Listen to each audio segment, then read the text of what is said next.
Thank you for that introduction. Yeah, I'm very young, so I'm not used to all these different types of things. But and thank you, Joe and Cindy, for inviting me to speak about some of the work I've been doing around the continent, really. My name is Max. I'm an Indigenous researcher at CSIRO, which is a lot different to a Western researcher at CSIRO. So I'll share some of the different kind of engagement tools that I've been applying, learnt from my experience and my connection with my country and my family and all the things that make me who I am. Firstly, I'd like to acknowledge the Tubbo and Wiradjuri country that we're on today, and pay respects to the elders past and present, and thank them for caring for these lands and waters that we're on here today. Let's see if this works. Who's your mob? Now that's the first question I get when I'm out in community, and it just shows it's a very common question we're asked in this space, and it connects us back to our old ways of respecting one another, our country, our families, and our kinship systems. I think, touching on what John and Gillian were speaking about connecting with others, this is the language and how we relate to one another, is understanding where we're from. And I invite you all to, consider that where you're traveling from, where you're born, where you reside, all these things, and connect with, the country that you're on. So I don't have too much time, but for me, yesterday I woke up on Gadigal country in Sydney. I drove through Wongal country to get to Bidjigal country, where I hopped on a plane and flew over Drought country and the mountains in Gundungara country, and then landed on Wiradjuri country.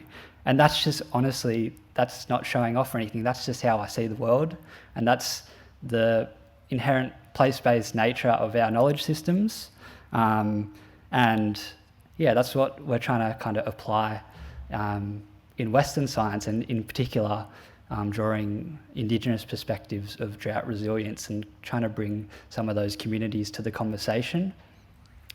When I get asked who's your mob, there's very different ways of talking about myself. There's my connection to this continent and the 250 plus language groups and cultural groups. I grew up as a proud Aboriginal man. I grew up off country on Darkinjung country on the Central Coast. So that was this identity and connection to community was really important for me. I'm a Jabba Jabba man, which is part of the Kimberleys. So again, that's another way. So when I'm in, talking to different people, sometimes if they don't know where Jabba Jabba is, I say, well, I'm from the Kimberley. And also kind of recognising the different kinship systems and song lines that I'm connected to that region. A lot of our stories are similar. The language groups around my country, we all share the same story of how the dingo gave us our languages and things like that. And I'm saying this to show how place-based it gets.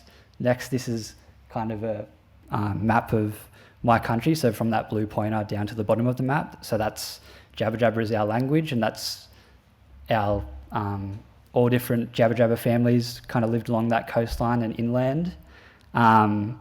Again, that's still not where my connection is. My connection is this small, tiny part of Jabba Jabba, which is where that blue pointer is. It's called Winnewall, Sandy Point. And this is where my ancestors grew up. And really, I can only really speak for this place. The sand dune country, the reef country, the crocodile country, the freshwater country.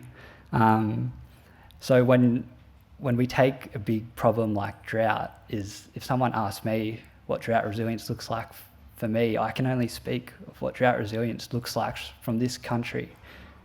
But the good thing about Indigenous, our knowledge systems, that connects all throughout the continent. So we have such a place-based understanding of, for example, drought resilience within a small space, and it's through this constant storytelling and sharing of knowledge is that when you take a bird's eye view from the previous map I showed, it's so complex but so simple at the same time, and yeah, that's that idea of place-based values is what we're trying to bring into Western science and through CSIRO and through drought resilience. I don't have too much time, so I'll just, again, knowing my history, that's my great-great-grandmother, Rosie Bombay, and she got taken from Beagle Bay in Broome, part of the stolen generation. She got taken to the Torres Strait Islands when she was about 10, and then she got moved from the Torres Strait to Papua New Guinea, and where that kind of trading route, in particular the pearling trading route, means I have PNG, Filipino, Irish heritage as well. So all these things is what I have to explain when I'm out in community, and that's it's an engagement tool in yourself. That's why it's important for you to respect or understand where you're coming from, and because that's the language that we all speak out in community. A bit more of because I am a researcher, so we do need to share about the project, and so you don't have to read this slide, but it's really, we want to bring Indigenous voices to the drought conversation, and through that it can be, we've come up with this concept of a cultural indicator and what a cultural indicator is. Sorry, I'll just skip to here. And that's pretty much an accumulation of everything we see and speak about and all our storytelling that has happened. So it might be, different behaviour of grass, the migration patterns of birds, insects, clouds, movement of fish, the stars, and different times for seasonal ceremonies and things like that. And when you take all that knowledge and accumulation, what we want to see is community saying, this is what drought resilience looks like for us, when all these different parts of the ecosystem are kind of in harmony. And this idea of a baseline that's what we want to create. We want to understand that baseline level of drought resilience for Aboriginal communities, and then we can work and have a solid starting base for programs to happen, and all sorts of things. But and this is kind of the general idea of this project is, having survived in dry conditions and in various climates for thousands of years, Indigenous communities and knowledge can provide new approaches to achieving drought resilience. And that's the kind of key message. And with all that in mind, place-based, cultural indicators, now the key sticking point and what you need to achieve is you need co-design. Co-design is essential when working with Aboriginal communities. And even going even further than that, it has to be Indigenous-led. So it's really shifting that balance to our communities who are the experts of understanding drought resilience in their eyes. They have a different version maybe for a lot of people here, but it is part of, they have so much knowledge. And so for this project, bringing Indigenous perspectives to drought, co-design is essential, and all the research process, the activities, the outputs, they're all being defined by each traditional owner group we're working with.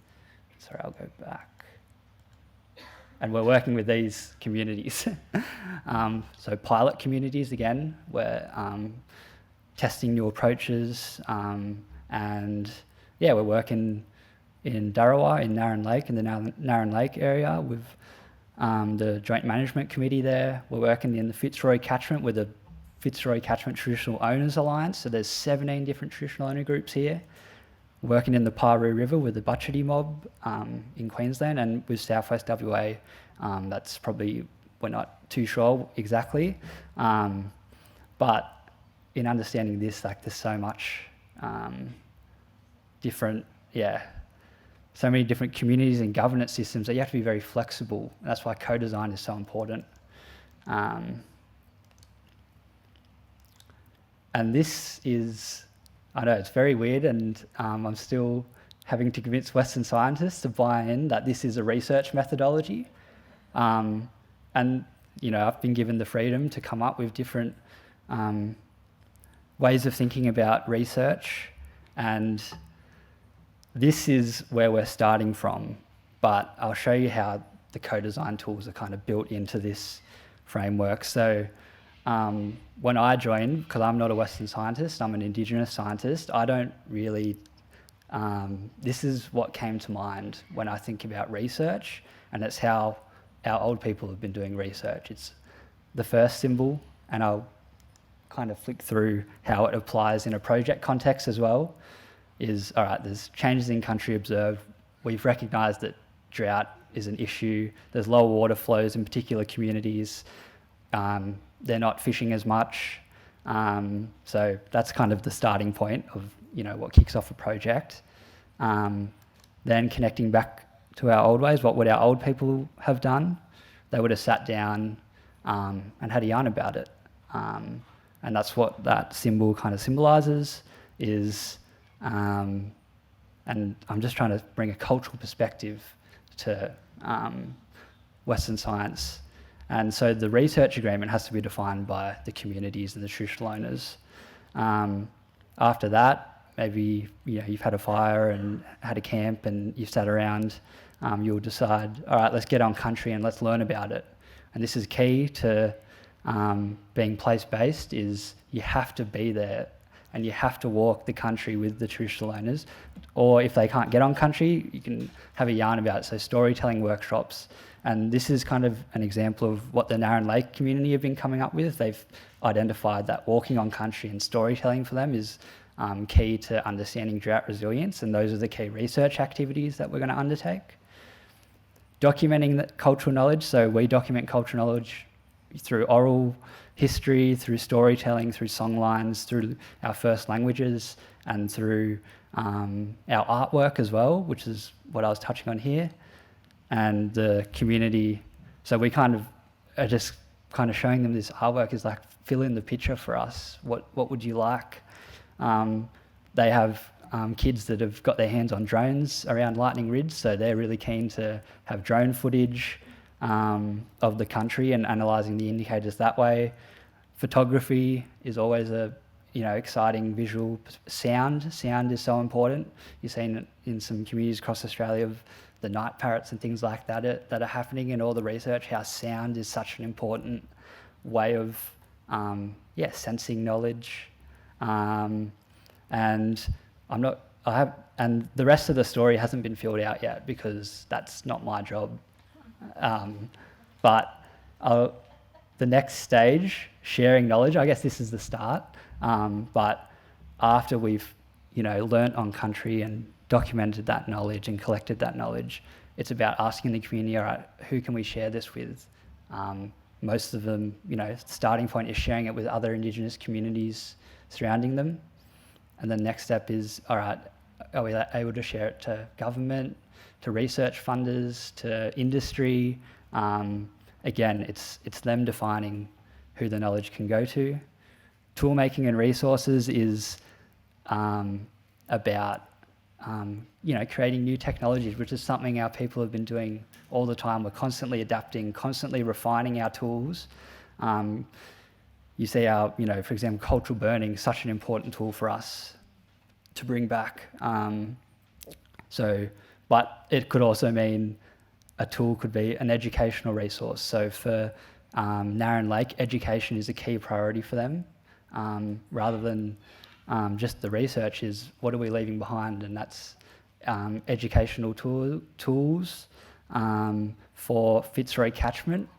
They want a big advocacy kind of role, and they want support to lift their voice in within government and things like that, and for us to advocate for them. So how can we support them in that?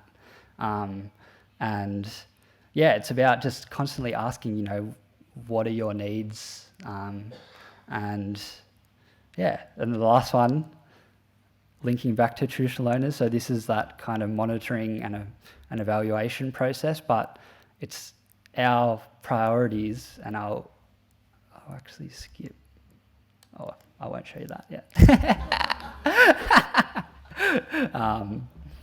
Is to country and community. So evaluate the impacts on country and community. And then from there, they should have all these new tools, all these learning experiences, and it feeds back and it goes in a circular motion of passing on the knowledge to young people, building their science capability, and continuing to build up that voice. And this is just an example of how far it can go. And this is just, there's different communities want different things, need different things, and yeah, my job was to kind of create a story that I felt I needed to pass on when I'm out in community. But all the little rivers that are coming off that's the community's job, and that's our version of co-design. I'm going to skip through this stuff, but I think this is a great visualization from David Moljali, and the way I see this is, it's like each circle is a co-design, place-based kind of part of country that can be learnt about, and I think for research and co-design, it can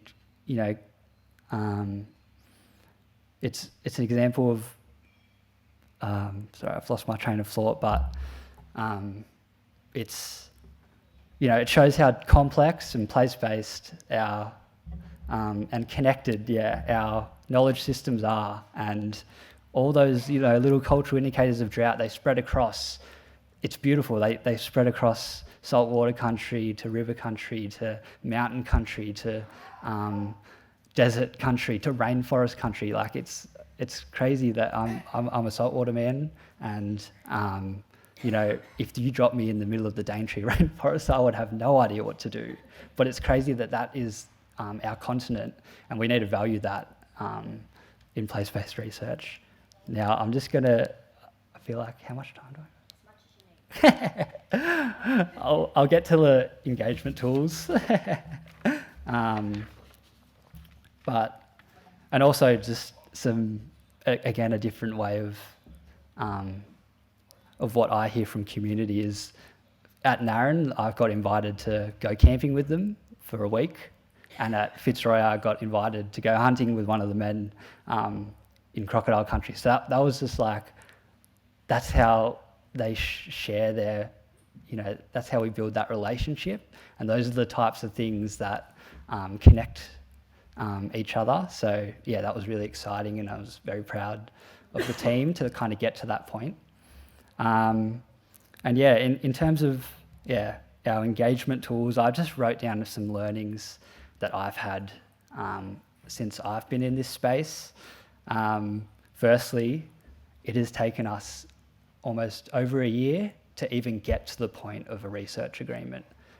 We visited Narran Lake 2 or 3 times just to get on country and to experience that. So if you're thinking about creating a project or engaging with the community, just understand that you might not even be ready for that yet. And even if you're not even thinking about working in the Indigenous community at this stage, you can still connect with them, because they're part of the community, and it's important, and it could save you a lot of time. And when you want to work with them in the future, what's next? Understand your impact on country and community. So that's a bit about that empathizing with people, but you have to empathize with country as well when you're talking to community, because that's what they're thinking about. And there's they're inherently interconnected, country and people. And